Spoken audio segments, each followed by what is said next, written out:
On January 7th, 1949, 30-year-old Tommy Vandiver was seen walking up Saltwell Hill toward the home he and his family were living in at the time.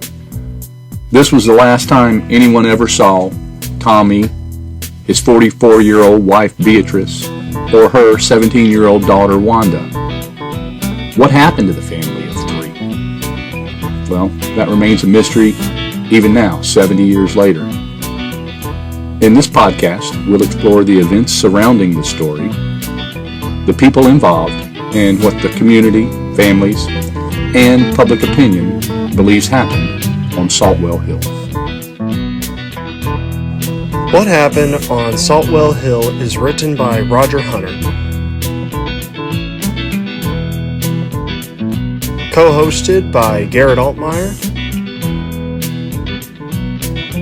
Original music by Luke Miller. Produced by Lake Shack Productions. And now welcome to What Happened on Saltwell Hill. This is Roger Hunter, your host and storyteller, and welcome to episode 7. I have a very special announcement for everyone. I hope you've enjoyed the podcast up to this point. When I first started doing the research back in 2021, I always said I was going to write a book about this story. Many of you know about the hiking trips I used to lead, where I'd take people out into the Hoosier National Forest to tell the Saltwell Hill story and show them where it all happened. Well, this was way more popular than I had ever expected it to be, and while we never charged anyone to join one of what we called the History and Mystery Tours, we usually ended up having to turn people away due to the size of the group being too large.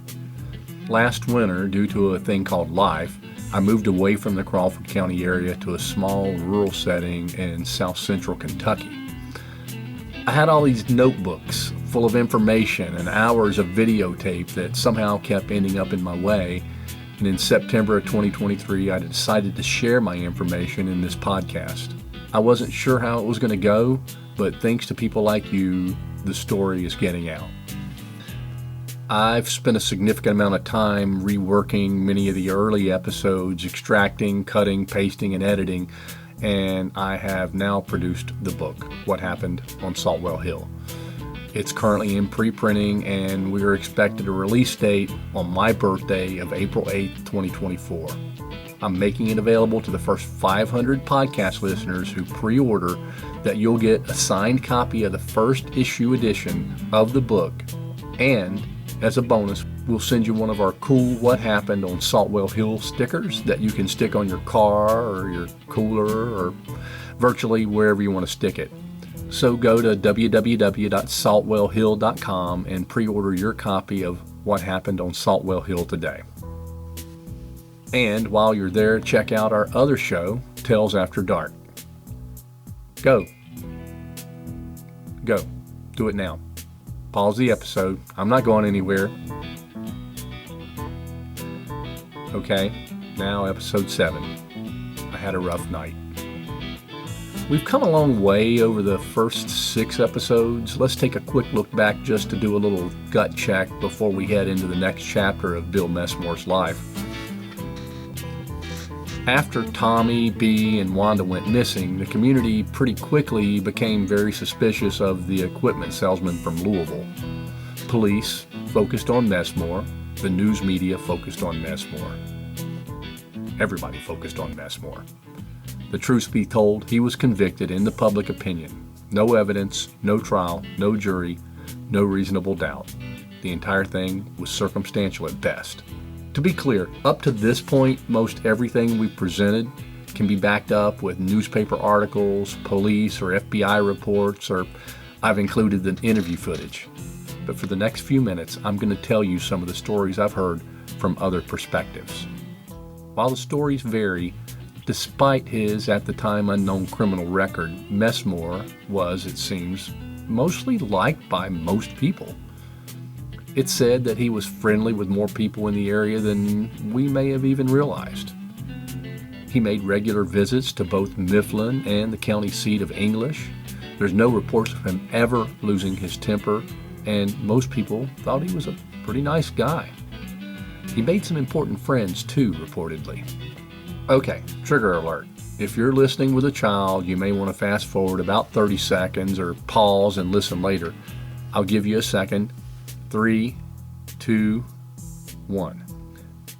One person I spoke with told me under anonymity that Messmore had become friends with a local medical doctor.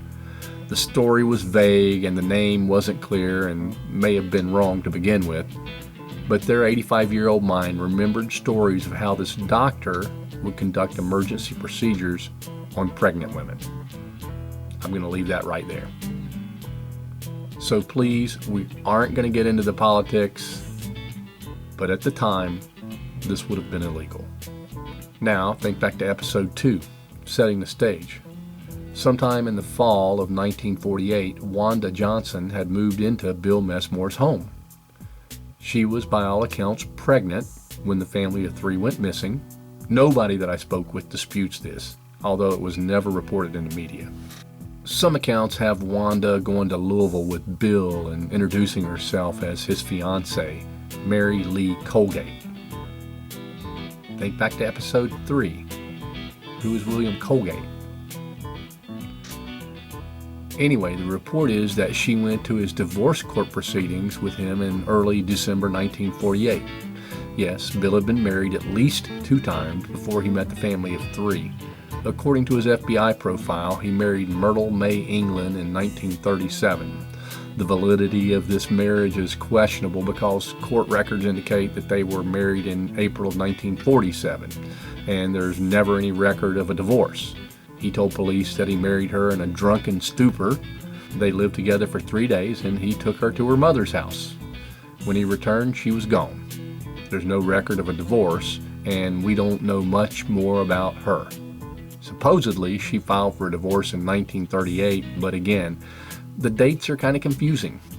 Making it more confusing, he met Maggie McElwain in April of 1947, and more than once during questioning he referred to her as his wife, although there's no indication that they were actually married, and she was significantly older than Messmore. Incidentally, she does show up in his life later, claiming that her interest in him was as a mother figure. He did get married in September of 1948 to Elsie Despain of Shelbyville, Kentucky.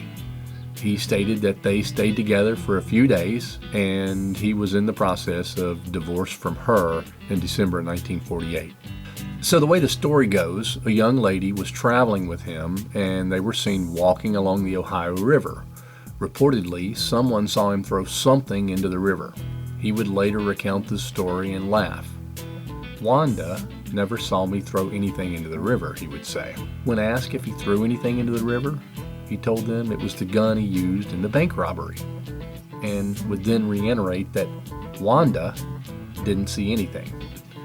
Neighbors at the Tick Ridge end of the road reported him visiting with them occasionally and even inviting them to come over and visit him anytime. One account is of him asking a neighbor to come help him load a heavy box into his car. It's not clear if the neighbor was accommodating or not. Most of these stories, and a few more, were never told to state investigators because once the finger was pointed at Messmore, no other possibilities were ever looked into. Nobody on the Tick Ridge end of the road was ever even interviewed by investigators. Think about it. 3 people are missing. Wouldn't you want to talk to everyone? Anyone who may know anything? In another interview, I was told that the same doctor would later tell someone that he went with Messmore to the Ohio River and observed Messmore rolling 2 sealed 50-gallon drums to the edge of the river. Bill then used an axe to put holes in the drums and rolled them into the river. The doctor said he watched as the drums floated out into the river and sank. Now, before you decide that this is what happened on Saltwell Hill, this story has a few holes in it, besides the ones that are in the drums. First of all, by poking holes in the drums, it would have allowed oxygen and other gases to escape, promoting decomposition. The gases would have filled the drum, forcing the heavier water out of the drum.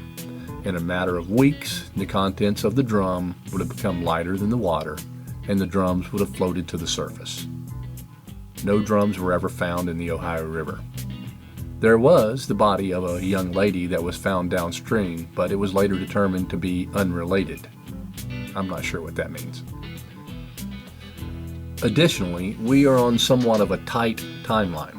Let's look back at episode 3, who is William Colgate. The Vandivers were seen on Friday the 7th in the afternoon. At that time, nobody reports that Bill was anywhere around. His car wasn't reported at the bottom of Saltwell Hill until the next morning. If he was working at the restaurant in Louisville on Friday evening, he would not have gotten back to the farm until the early hours of Saturday morning.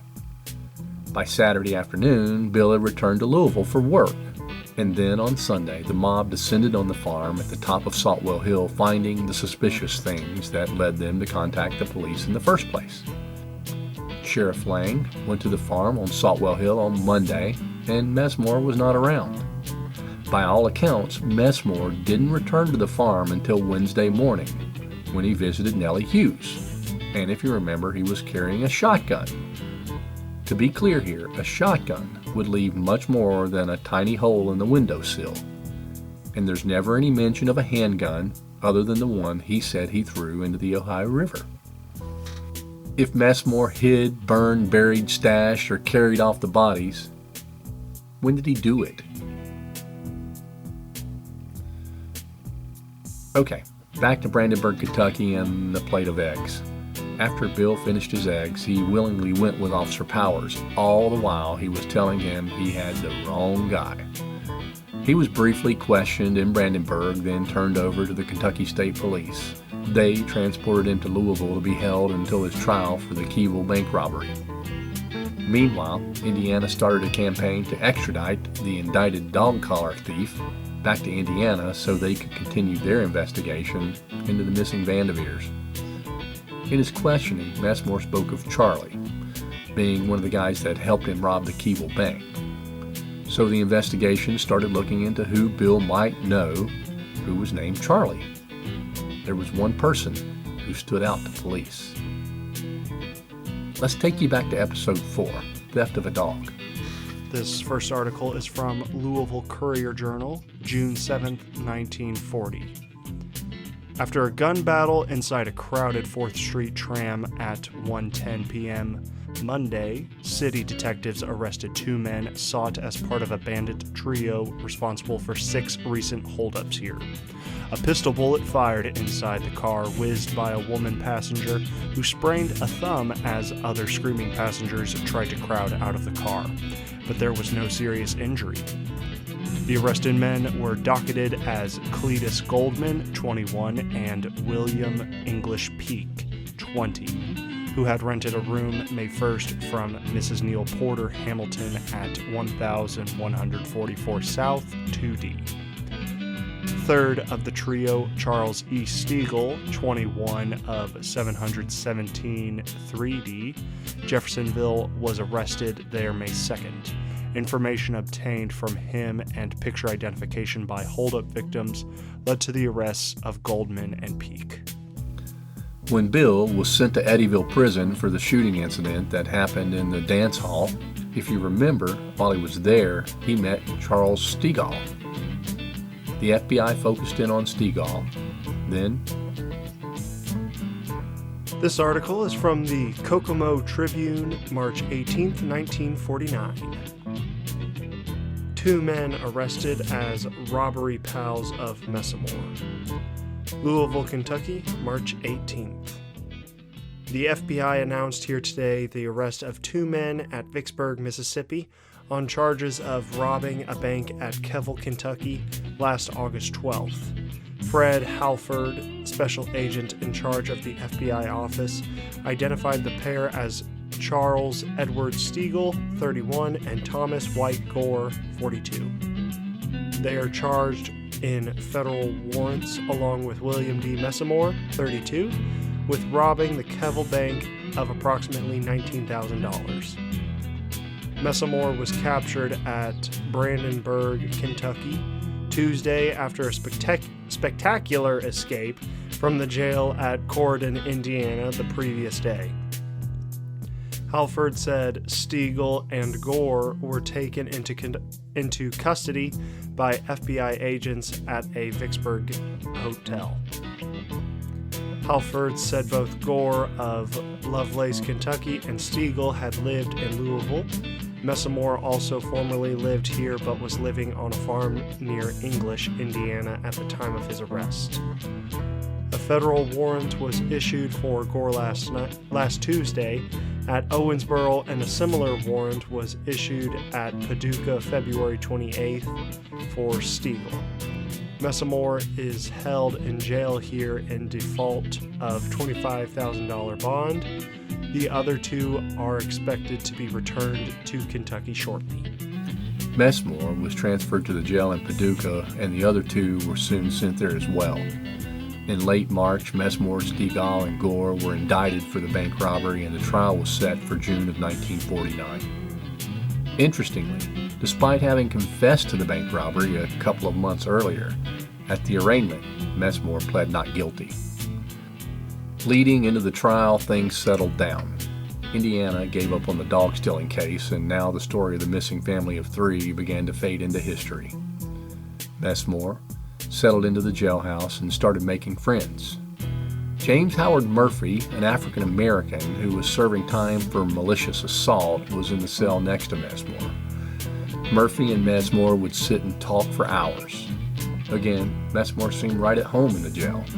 But don't worry, he was already devising a plan, you guessed it, to escape. In late May, Murray was released but stayed on as the cook because the jailhouse was pretty full and his services were needed. Messamore gave Murray $3 and convinced him to smuggle a hacksaw blade in. Having secured the blade, Messamore set about painstakingly sawing away at the bars anytime there was enough noise to cover up his sawing. In June, the trial began.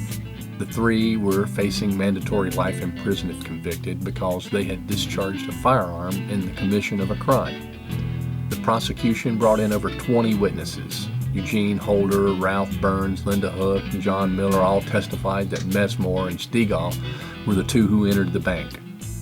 Gore was identified by Stanley Trace from the car lot as the person who stole the car. Postmaster E.E. Peregrine testified that Gore had flashed a gun at him and told him to walk the other direction during the robbery.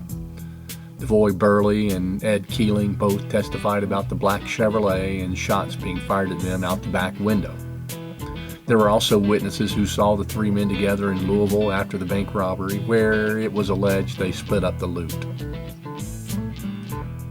Wrap it up, put a bow on it, mark it signed, sealed, and delivered. There wasn't much for the jury to deliberate about, and they quickly returned 3 guilty verdicts.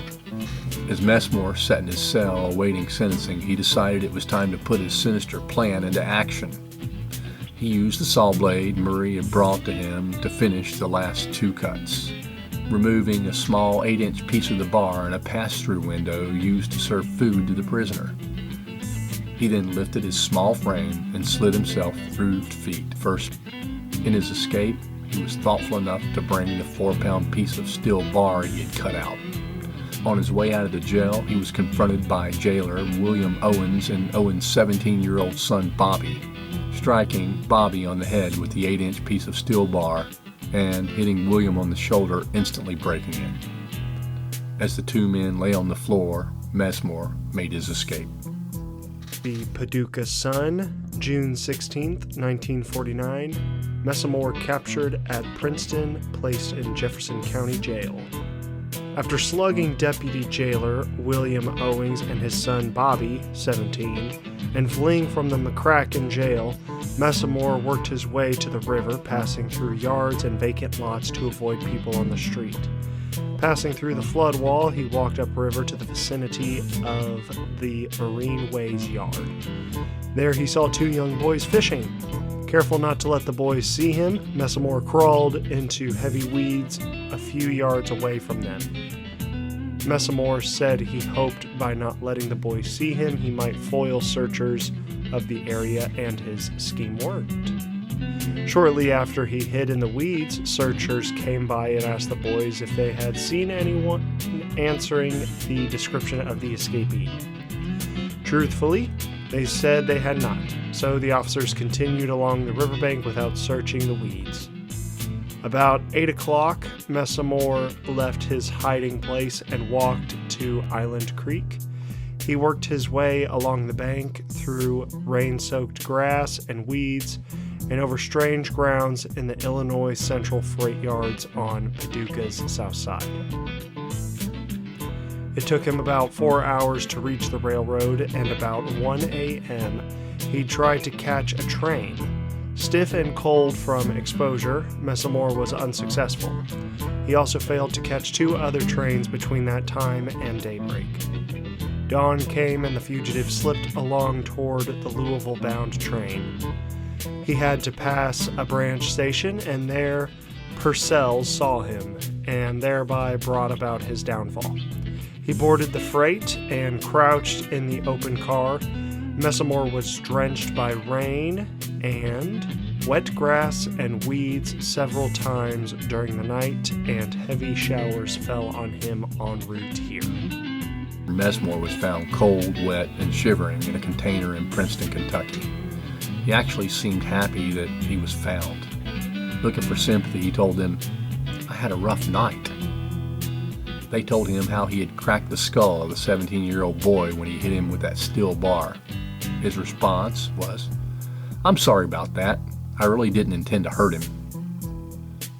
Messamore was eating up the attention. He even posed for photos at one point, saying, "I tried to look natural for you," to one of the reporters. He drew maps for them, showing them everywhere he had gone. In his mind, he was a celebrity. As officers went through his pockets, they found quite an array of items. A hacksaw blade, presumably the one that he had used to cut his way to freedom, 2 pairs of glasses, a collection of newspaper and magazine clippings, the birth certificate, driver's license, and social security card of a fellow inmate, Credis Darnell, a diary containing a map of the area and a detailed plan on how he was going to get to St. Louis, a wallet containing clipped advertisements, bus schedules, and articles about going to real estate school, becoming a merchant seaman, and learning to be a detective. A few days later, Messamore, Gore, and Stegall were each sentenced to 23 years for their involvement in the Keyville bank robbery in 1948. Messamore was sentenced separately and received 3 more years for his escape from Paducah, adding up to a total of 26 years. Gore and Stegall were sent to the federal prison in Atlanta. Messamore was sent to Folsomville briefly, but due to his history of escape, he was soon transferred to Alcatraz to serve out his time. That isn't where our story ends. We still have one more episode, and we'd love to hear your ideas on what happened on Saltwell Hill. In episode 8, we'll explore everything that happened in the last 75 years since Messamore went to prison. We'll talk about the theories people have presented to contemplate what happened on Saltwell Hill. We'll learn about Bill's return to Saltwell Hill, his cryptic messages, and some credible reasons to believe that at least one of the family of 3 actually lived. We would also like, in episode 8, to present your stories about what you think happened on Saltwell Hill. So please share your stories by email to whathappened@saltwellhill.com. We will review them and pick out a couple to share when we get together again to talk about what happened on Saltwell Hill. If you've enjoyed our podcast so far, please support us by pre-ordering the book, What Happened on Saltwell Hill, at www.saltwellhill.com. And while you're there, check out all of our content.